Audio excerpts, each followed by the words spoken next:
Tensions across the South China Sea are rising once again, and this time the geopolitical stakes appear even higher. The Philippines is finding itself at the center of a rapidly expanding regional security contest involving China, the United States, and Japan. As Beijing increases military activity around disputed waters, Manila has moved closer to Washington and Tokyo through large-scale joint military exercises, defense agreements, and intensified maritime patrols.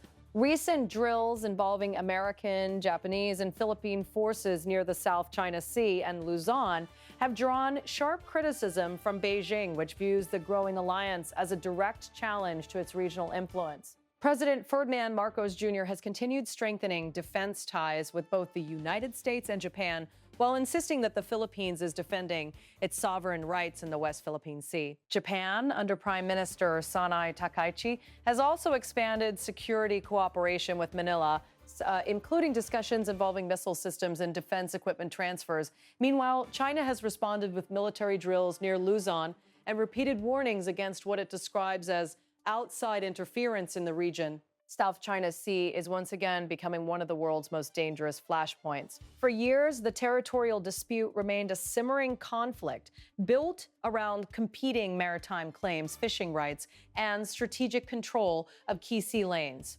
But the situation has evolved dramatically under the administration of President Marcos Jr., who has shifted the Philippines toward a more assertive security posture alongside the United States and its allies. The latest developments have intensified concerns that the region may be moving toward a far more dangerous phase. Across northern Luzon and waters facing the disputed South China Sea, thousands of American and Philippine troops recently launched one of the largest Balikatan military exercises ever conducted. Japanese forces participated in a major role for the first time, signaling a deepening trilateral defense alignment between Manila, Tokyo, and Washington. The drills included live fire missile exercises, amphibious operations, maritime strike simulations, and anti-ship warfare training designed to improve interoperability among allied forces. During one high-profile exercise, Japan's self-defense forces fired a Type 88 anti-ship missile that successfully struck a decommissioned Philippine naval vessel serving as a target.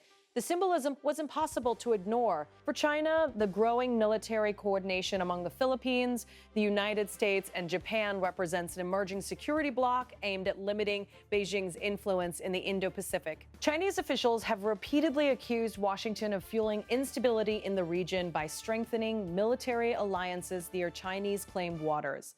Beijing's response came swiftly. China's People's Liberation Army Co. conducted major exercises east of Luzon involving live fire drills, rapid maneuver operations, and coordinated sea air activities. Chinese military officials described the exercises as a necessary action in response to the current regional situation. The message was direct. China wanted to demonstrate that it remains capable of projecting force near Philippine territory despite the expanding presence of allied militaries.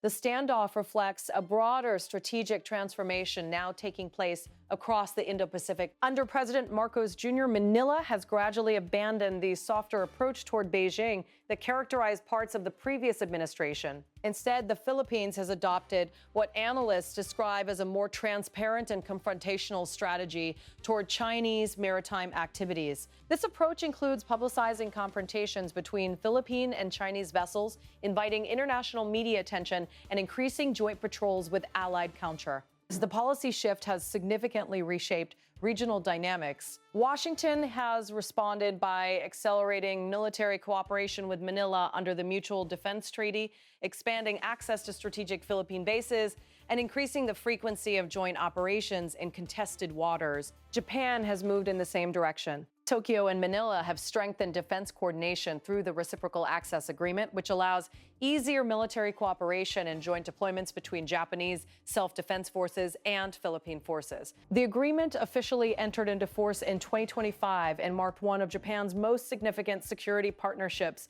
in Southeast Asia. Now, discussions are reportedly underway regarding potential Japanese missile exports and additional military equipment transfers to the Philippines.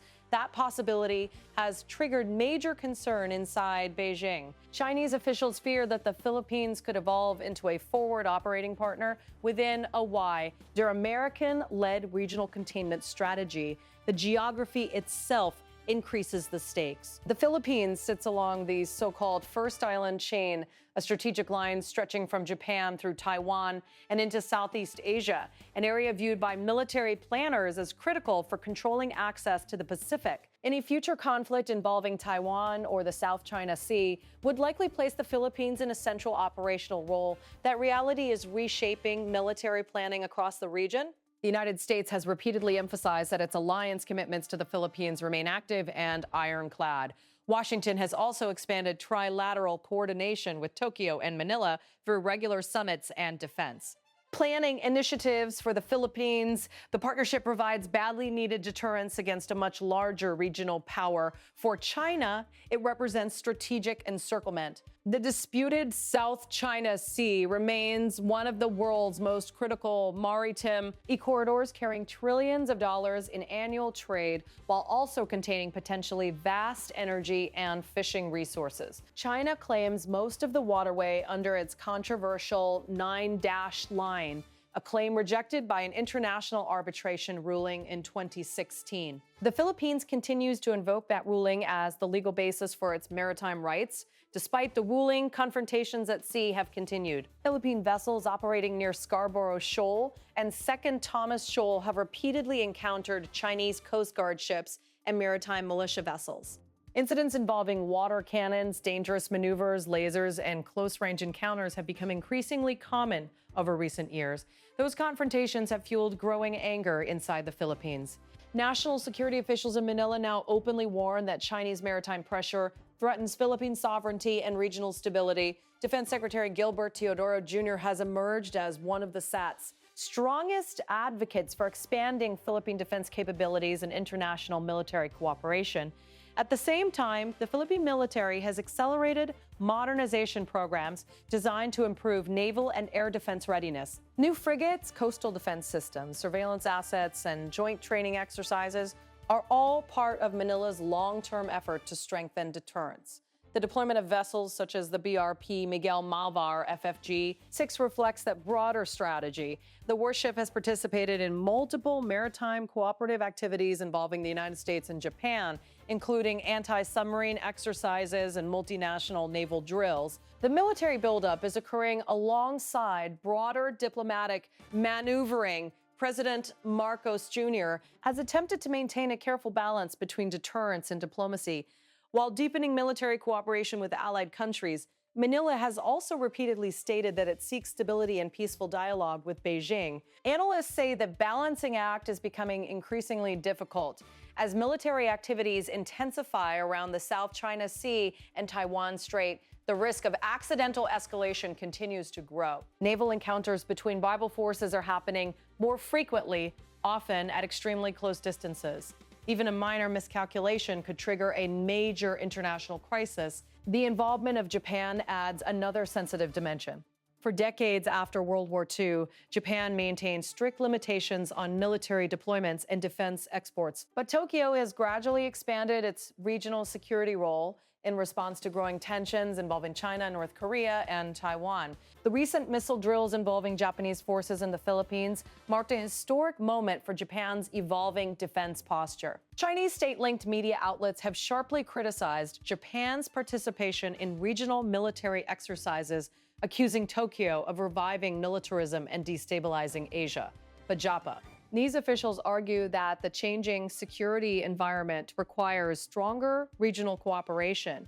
Inside the Philippines, public opinion has also shifted significantly. Growing confrontations with Chinese vessels have increased support for stronger defense ties with the United States and Japan. Many Filipinos now view external partnerships as essential for protecting national interests in disputed waters.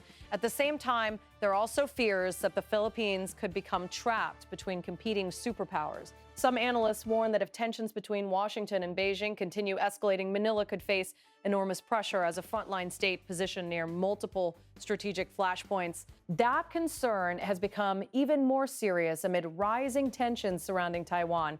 Northern Philippine islands sit relatively close to Taiwan, making the region strategically vital in any potential future conflict scenario. Recent military exercises in Luzon have focused heavily on a not-proprious defense, missile deployments, and rapid response operations near the Taiwan Strait.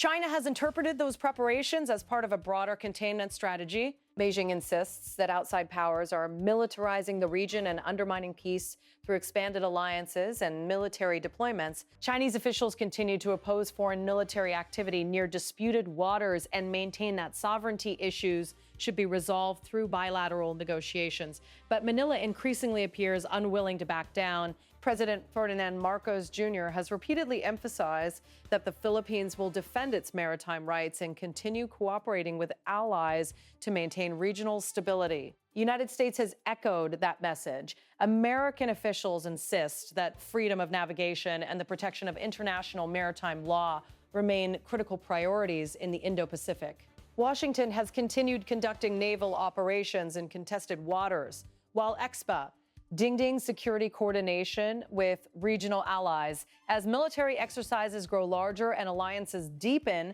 the South China Sea dispute is no longer simply a territorial disagreement between neighboring countries. It is becoming part of a much larger geopolitical confrontation involving the balance of power across Asia. The growing trilateral alignment between the United States, Japan, and the Philippines reflects a major strategic shift designed to counter China's expanding regional influence. Beijing, meanwhile, is responding with its own military demonstrations and warnings.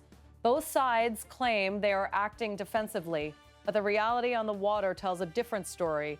Warships are moving closer. Fighter aircraft are operating more aggressively. Missile systems are appearing near strategic choke points. Military drills are becoming larger, more frequent, and increasingly realistic.